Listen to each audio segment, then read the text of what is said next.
Allah'ımdan arzum budur. Qoy atalar, qoy analar çox yaşasın. Qoy atalar, qoy analar çox yaşasın.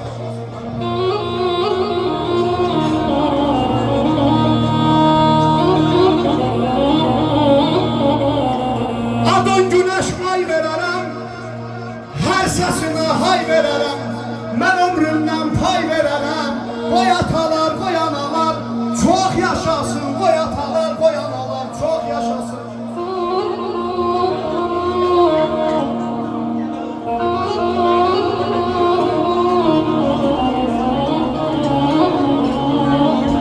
Mən o şey istəmişəm öz atamdan, beşi yoxsa beşi olur.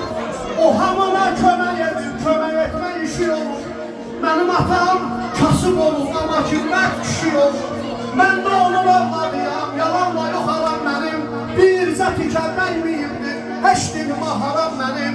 Bircə tikər dəyməyibdir, heç dilimi haram mənim.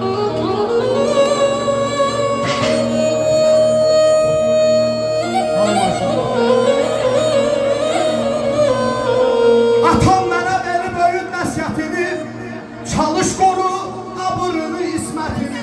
Mən atamın, mən anamın saxlayıram hörmətini. Məndən görüb götürəcək, evdə körpə